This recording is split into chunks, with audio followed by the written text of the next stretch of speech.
Okay. Hi, everyone.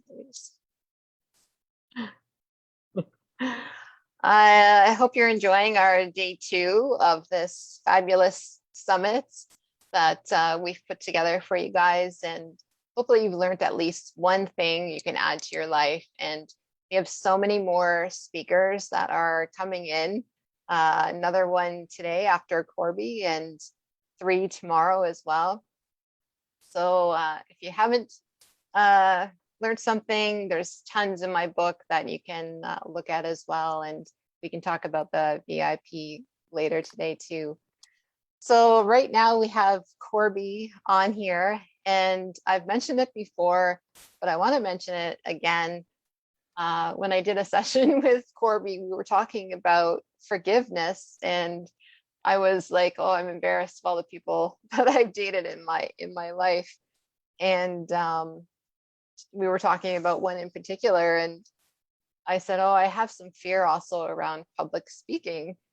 And so she said, well, would you rather be in that relationship, or would you rather be sharing good news with people? And I'm like, good news. Yep, good news.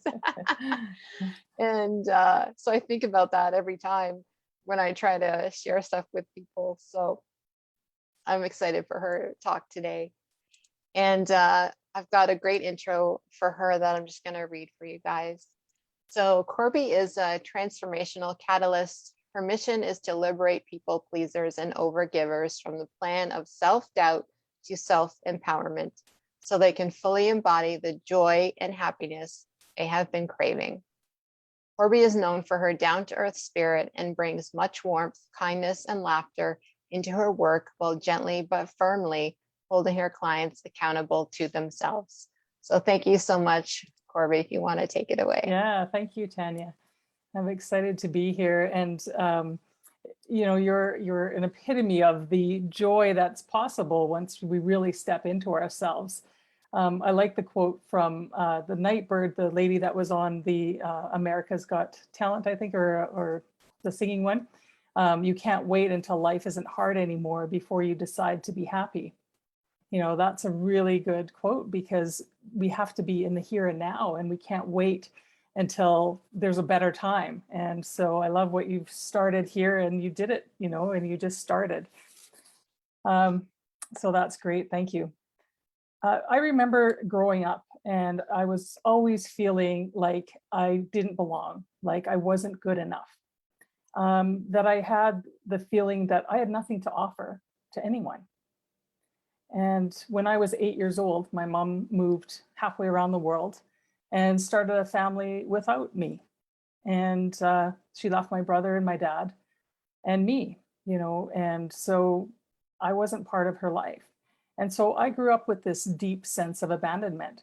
And I didn't know the impact of it until I actually started doing my own work. And so I spent the better part of 40 some years making myself useful, so that others wouldn't leave me, so that I'd be included, so that I would belong. And what everyone wanted was much more important than what I wanted. And so I was the poster child of the overgiver and people pleaser. You know, I've heard a little bit about that in some of our talks that we've seen already. And so I'm sure some of you can relate to that. So fast forward to my career in HR after 25 years, I, you know, made my way through the top, and then I was packaged out. And so, you know, some might think that's a great thing, but for me, it was devastating, because I had lost my identity, who I was in this world, how I saw myself. And so that was the proof that I required to say that I wasn't good enough, you know, that I had this imposter syndrome, that, you know, it took a long time, but people finally found out who I was, you know, and so that was the start of the journey into myself. And so for the past 6 years, I've been exploring, you know, the underworld of me. What's my fears? What's my doubts? You know, where am I the victim? Where am I standing strong? You know, what's the joys that I want in my life? And so I emerged out the other side as the person today who loves herself unconditionally and can be here sharing with you. And so what saved me, and I know Tanya's talked a little bit about it, and it's conscious emotional freedom techniques. And it's sometimes called like emotional acupressure, or tapping, as some may know. And so with conscious EFT, I was able to release the pain and suffering that I'd been holding on to for my whole life. Just to give you an idea of how effective using EFT is from the Journal of Evidence-Based Integrative Medicine. They did some studies on it, and tapping in groups, which I often do, is the cortisol level of the group dropped by 43%, just tapping for 15 minutes. For a workshop that people had attended, they checked the physiological markers, and the immune markers went up by 113% by tapping. Anxiety went down by 40%, and pain reduced by 57%. So those are pretty significant things. It's not just, some woo-woo thing. It's actually, we can get physical evidence from it. So that's what I like about EFT, because 85% of mental and physical illness has a stress component. So once we can reduce that, now we can produce healthier immune systems and everything that's going, so that everything that we're doing is going to help us in a greater way. So by using EFT or conscious EFT, I no longer have that sense of abandonment, that sense of I'm the imposter syndrome, and I'm able to have a relationship with my mom today, and realizing that she just had her stuff to work on as well. So I use EFT in my coaching practice with my clients to help them with their backstory, as Tanya was saying, our self-doubts that are holding you back from living your life. And so that you can have that life that you're desiring and craving for, right? Which is happiness. People say they feel a lot lighter, and freedom. And so can you imagine what your life would be like just to be free? And even the thought of that sometimes scares people, because we don't know what that's like, and all our systems are built to keep us safe, so we need to be aware of what's happening here. So I'm also a certified master EFT trainer, and I teach and certify, healers, coaches, and therapists how to use this tool, conscious EFT, in their business to help their clients see that there's nothing wrong with them, right? That there never was, and that these are conditioned beliefs, and we're just helping them remove it for themselves so they can see the truth. And that's a capital T truth, that this is the truth of who they are. They really are. So when I work with my clients privately or online with my program called Liberate Tapping into More Joy, I take them through a 5-part process, which I'm going to walk you through today, and create internal change from self-doubt to self-love, and using the power of conscious EFT, of course. And by self-empowering, I mean being you and standing in who you are and all that you are meant to be unapologetically. There's no worry about what people are going to think, what they are going to judge us or anything like that, that we can just be in ourselves and know that what anybody else is projecting is their own stuff. So number one is self-doubt. And we've heard a lot of the speakers talk about that. The piece Tanya did today was talking about, releasing that self-doubt. So who here has not been afraid to fail? All of us have that fear of failing, and or doing it perfectly, right? That I can't do it until it's perfect. Well, how do we get perfect?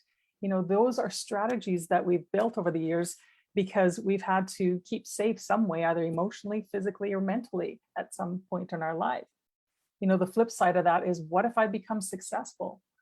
And then we get vulnerable, and then we'll be judged. So our brain just takes us on all this little journey.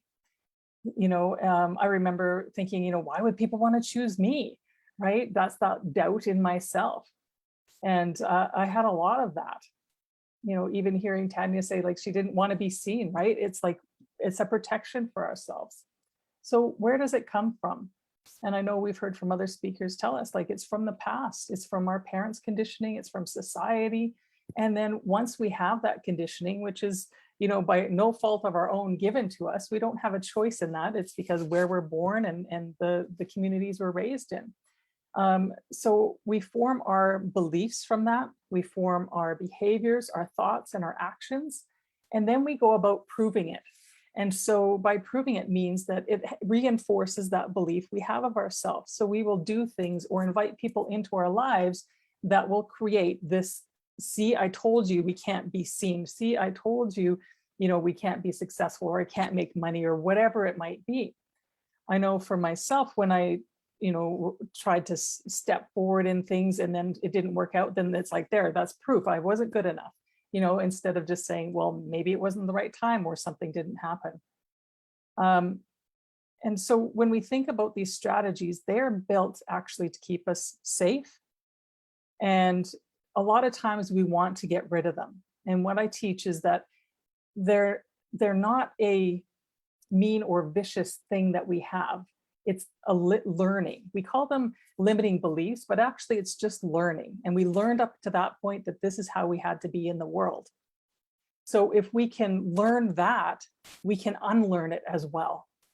So we're actually more of the school of unlearning than learning, right? Because we're unlearning all the conditioning. And when we can create new strategies, and we still need all the parts of us. So it's creating new strategies so that the parts understand that we are safe when we move forward. Then we can start to have that ease and bridge that gap between what we actually know to be true and what we're actually doing. Because all of us know what we need to do. We all know we need to get rid of self-doubt, but it's not that easy because of our protection system. And it's about, coming to peace with that protection system so that now we can move through it. I was scared to death of relationships because of my mom leaving, because if my mom could leave me, that means anybody could leave me, because she is supposed to be the one who's there for me and loves me. So as people, we are built for relationships, but when we get hurt, what's the first thing we do? We isolate, right? We separate ourselves, then, which allows these other beliefs to take a lot of hold on us. So at the ripe age of 21, I had a starter husband. Deep down, I knew I didn't want to marry him, but that underlying belief that I had was no one else would love me. So why would I even try, right? This guy does, so, well, I might as well do that. So talk about self-doubt. Yeah, that was big time. And that was conditioned through that belief that, I wasn't good enough. So if somebody, so I wanted and craved that love, and I wanted to be open to people and have a new experience, but I didn't know any better on who to do that with. So an example of, I have a client who takes very good care of herself, looks after, she's had many different illnesses and ailments and surgeries. And every time she heals something else comes up. And she's like, what is wrong with me? Why can't I do this? So there's something underneath, and logically it doesn't make any sense. Again, we all know what we need to do, we all know what we need to be healthy, but why aren't we doing it? And that's what we're looking at here. So our conditioning gives us the underlying beliefs that I don't deserve this, that it's not safe for me, that who will I be, because if I change this, who am I? Because I don't know.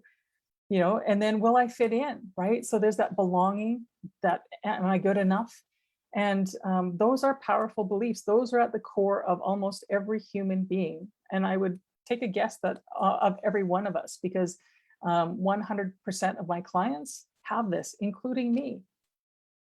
So how does this self-doubt show up today, right? So yes, it's a pattern from way back when, but how does it show up today?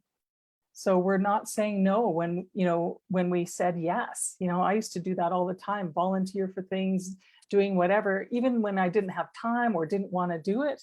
But I didn't want to disappoint. I wanted to be included. So I wasn't paying attention to what I needed, choosing the wrong partner because not understanding that, there is more love out there. We're settling, we're backing out of opportunities. We're not taking care of ourselves. We'll be sabotaging. So there's many things that how it shows up in our life today. We might feel stuck and then don't do anything. So this is where we break it down so we can actually see and kind of label how it is showing up in our life. So that takes us to part 2, which is our self-awareness. It's like, are you aware of how you're showing up? Are you showing up 100% of the time? Most of us are unaware of our self-sabotaging behaviors, as it's like background music playing, right? It's on and we're so used to it. We kind of hear it, but we're not, we might hum the tune, but we're not really paying attention to it. And so until we become aware of it, we can't deal with it. So I had an awareness with my starter husband that I didn't want to do it, but the self-doubt was greater.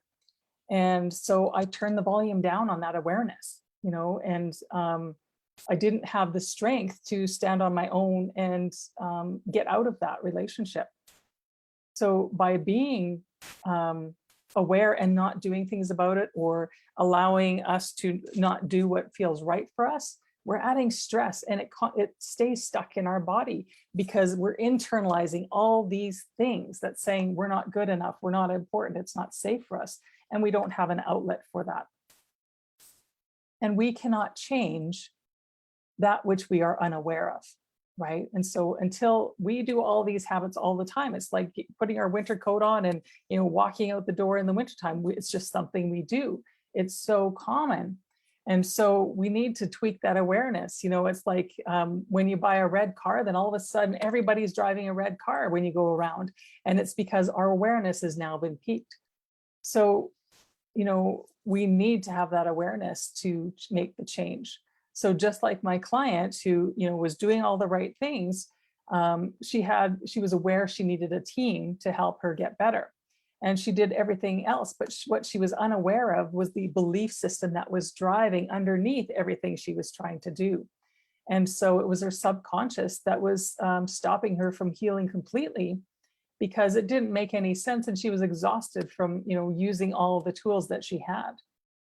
So once we became aware, we can see how we're showing up, how it affects us, how we're behaving, and then we can go to the next step, which is number 3, self-acceptance. So this is a tough one for a lot of people, and I wish we had a new word for it rather than acceptance, because it's people think, well, if I accept it, that means I agree with it, and that means that's what I want with it. And that's not it at all. It means that you're accepting what is. Robert Roten quote said, when you change the way you see, and Wayne Dyer too, when you change the way you see what is changes. So it's being in the truth of that moment. So that's a big one, right? It's like being in the truth of that moment. It's not what we want it to be. It's like, what is actually happening? What are the facts here? Take out the emotion, take out everything else, take out our wants and wishes. It's what is happening. So for years, my mom would come back once a year and we'd see her. And in my mind, I had a picture of how she was supposed to be a mother. And every year when she went back home, I was disappointed, heartbroken, and wanting or longing for the attention of my mom in a different way than what she was giving it.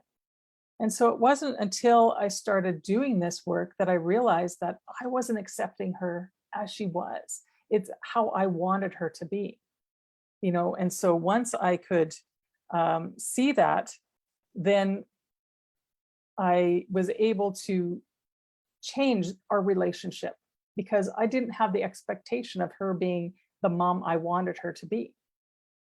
So what happened was I could see her as a person, as the person who showed up, who did care for me, but it wasn't in the mother-daughter way that I wanted. And so once I was able to do that, I was peaceful. So when we had visits, we could actually visit. We could actually go into deeper conversations. We could share things, and create a bond that was different than what I had in my mind, but it's still very good. And so same with my starter husband. I wanted him to be something different. I could see there was a good person in there. I could see the potential, and like most people pleasers and overgivers is, we'll fix the world, right? Well, and the only world I needed to fix was my own. And so, all the time, our life became this cycle of disappointments and arguments and things that would go on. And it was, I lived for years in stress and fear, because I didn't believe enough in myself to make the change. I had conditioned beliefs that, I didn't want to get divorced, that, that I had to stick it out and make it work, that all of these things that society tells us to do. Well, maybe we don't need to do that. So when you look at yourself, what aren't you accepting or acknowledging and expecting to be different? A good indication is, where are you disappointed at the outcomes, of yourself, a lot of times, or at other people? Did you see that person, they always do this, or I should have done that, if only I would have done that. How can they be like that? How can we are projecting our wants and our needs and not actually what's happening in the moment.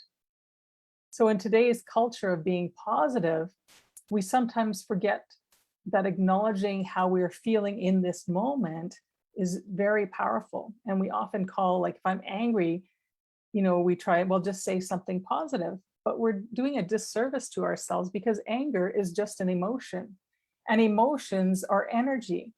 So there's no good or bad energy. It's, we're labeling it that because it feels bad.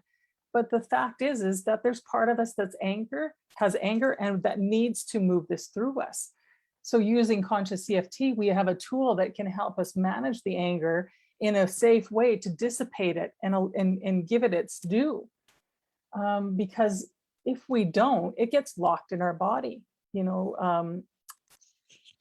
Gabor Mate, with The Body Keeps the Score, he tells us that, all our unresolved issues, traumas, get stored in our body, and our body is our subconscious.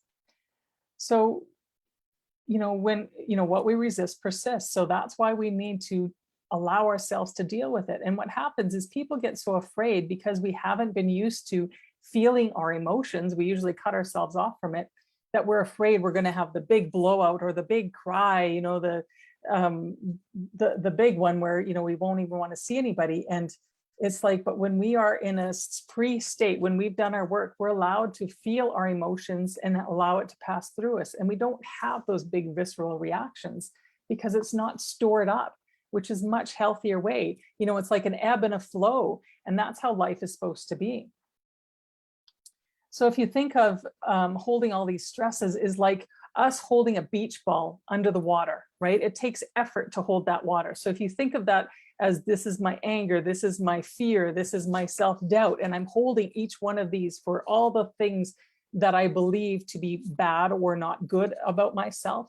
So that's taking our life energy to hold that in, right? So we're trying to keep it under the water, right? We don't want it to pop up the surface. So think about the energy that we're using, that when we need to heal, that when we need to get better ourselves, that this is not available to us because we're so busy trying not to deal with or see it or free it, right? And so that takes energy away from other things in our life, that give us energy.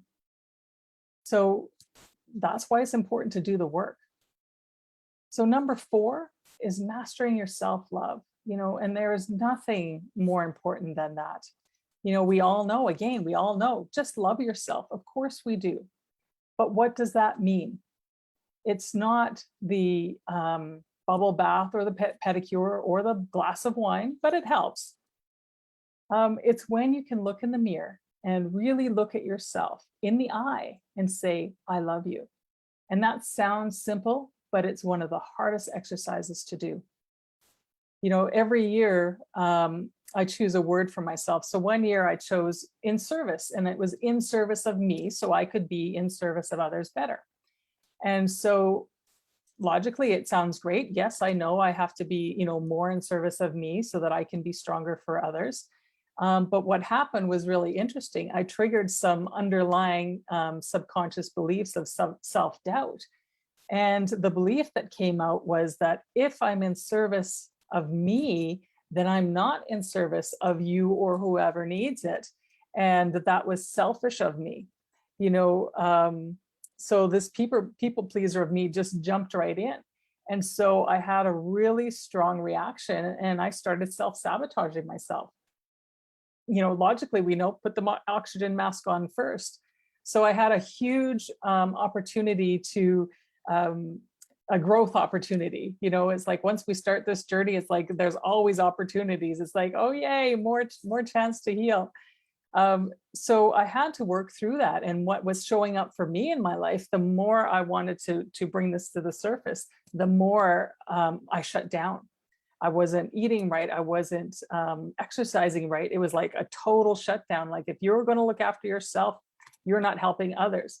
And like logically, that's insane. But it's like, that's where this belief was so strong, because of that people pleaser. Because, if I look after me, the old belief, it's selfish, that I'm not helping others, was so strong. So it took me about 1.5 years to move through that, so that I could actually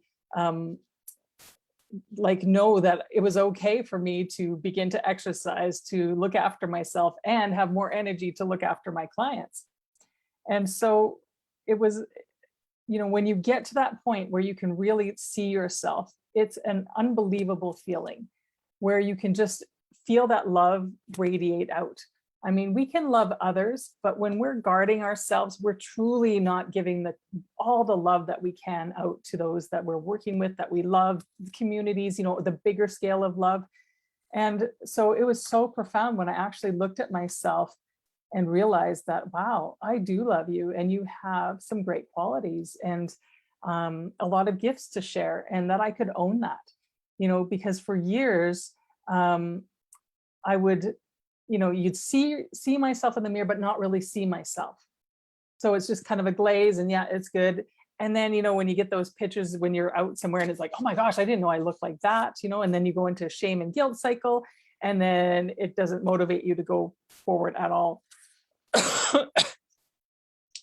So for my client who was working on her underlying belief that was self-sabotaging her, she got to the belief and found that if I am sick, then I'm loved.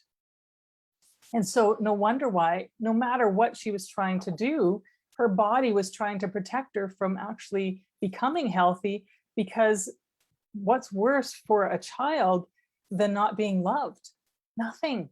So even though she's an adult and knows she has to do all these things to help her get stronger, this wasn't helping, because it was a threat to the safety system that was in the body. So that's the key, is we have to remember we're changing the safety systems within our body, and we need to create new safety systems that are more appropriate to where we are now. And that's so key to anything, right?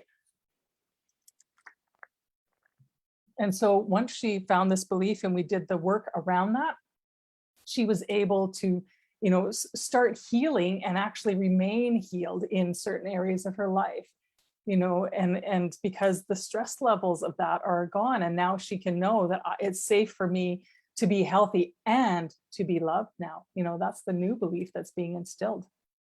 And in my starter marriage, I was looking outside myself and to anybody for love, right?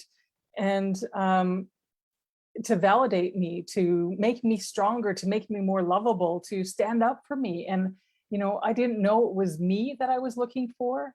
It's nobody else. It's not my mom. It's not the husbands. It's not the dog. It's me, right? All of us we're looking for that love, but it's actually from us.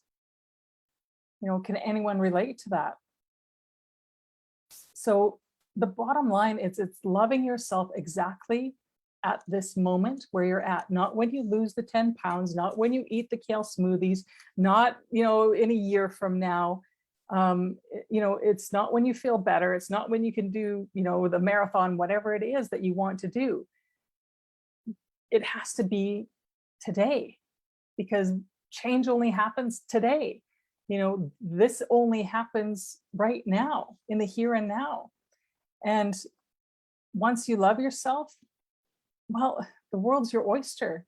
What's possible for you? Everything. Because you're not being bought in by the conditioning of everybody else onto you, right? And so, which brings us to the final point, is self-empowerment.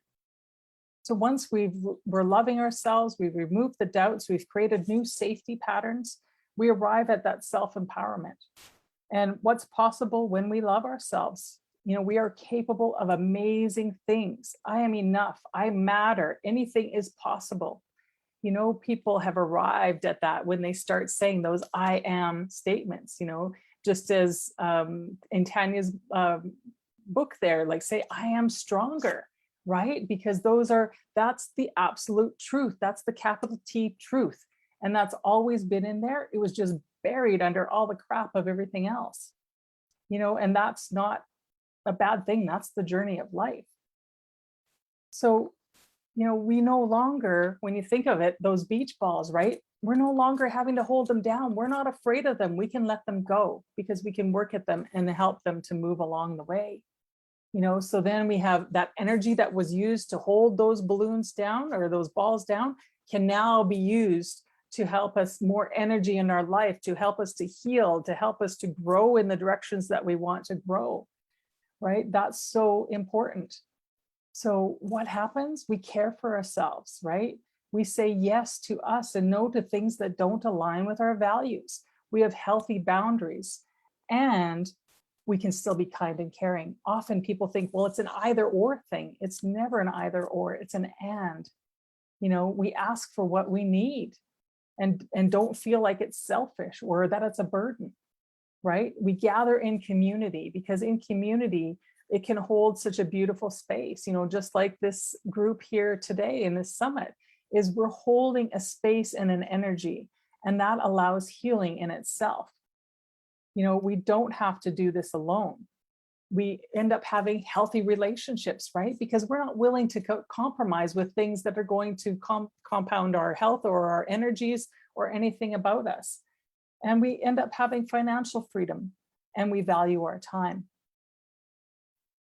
So, it feels good being you and who you are and who you've always been.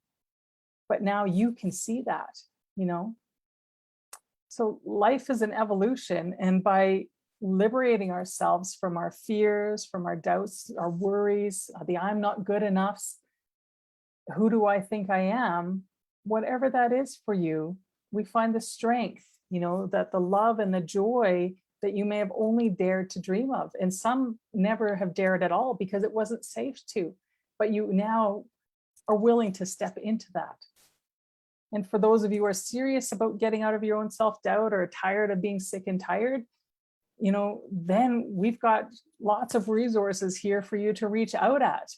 I've got a free video that I'm going to give on just the strategies of using tapping for 5 minutes even. The tapping that we can do in 5 minutes will reduce our stress immensely that we can manage throughout the day. And I'm just going to show you a quick little tip here so that if anybody's feeling a little bit stressed out, this is a really good one. And a lot of my clients like to do it is on our hands, the meridians run this way along our fingers. So if you tap, push on right where the kind of the moon on our nail bed is here, we're actually sending the signal to the amygdala in our brain to start calming. And it starts the chemical reaction in our body to release the good DHL hormones, to start the serotonin to be produced. So we get a calming effect.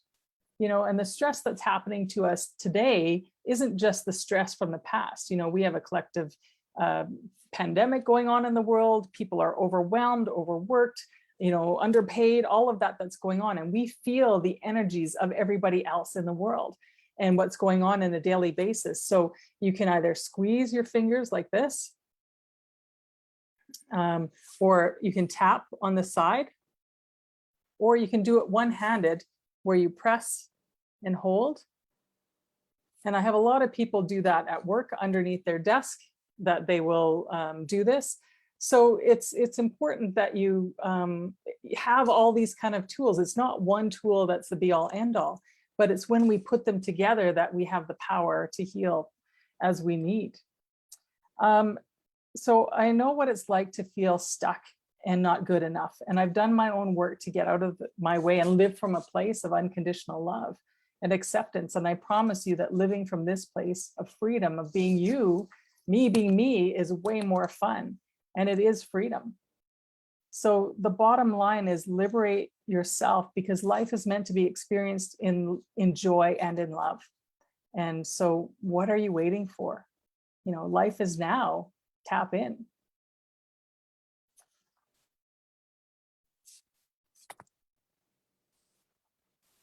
Thank you so much, Corby. Thank you. And people pleasers or former people pleasers, raise your hands. Yeah. There's a ton of us in this group, I just know. And it's so true what you say. And I've done a lot of work around like forgiving certain Mm, people and forgiving myself. Like you said, we did this work together, and yeah. it was just a matter of like hearing what you say and knowing that um, you can only change yourself. And just like you said, like I used to lose myself in relationships because I'd be like, well, how can I make them happy? I got to do Yeah. everything that they want. And then I'd be like, well, what's going on with you? You know, you're doing everything for them, but you're doing nothing for yourself. Yeah. And I think that's the thing with everything we've talked about in here. It's totally your choice what you Mhm. do with your life, and your life is the only one you can really control. And so if you Yeah. want to change somebody else, it's probably not Yeah. going to happen. Not going to happen. No, you know, and I like that, you know, we do have choice now. As adults, we have a choice. And, you know, we Hmm. often beat ourselves up and judge in times where we didn't have choice, you know, but remember, those are where we created how we had to survive in the world so we could get here today. You know, and when you Oh, talk yeah. about gratitude, it is about being grateful for that. Geez, I did figure out how to be here, you know, and that Hmm. changes, it shifts the energy around that, you know, and once we can acknowledge that, that's where the change happens. That's where we can bring it to the here and now and make a different choice, because we do have choice. You know, if you think of our little selves back then managing and getting through life, and really they were saving us, they were our heroes, right? Because we're here today, and now our job is to go rescue all the parts of us that are not aligned or in fear still, so that we can show them, be whole in ourselves. Yeah, so true. Thank you so much for sharing all that with people. I know like every day you're changing people's lives, and I just wanted to say thank you Yeah, so thank you. much.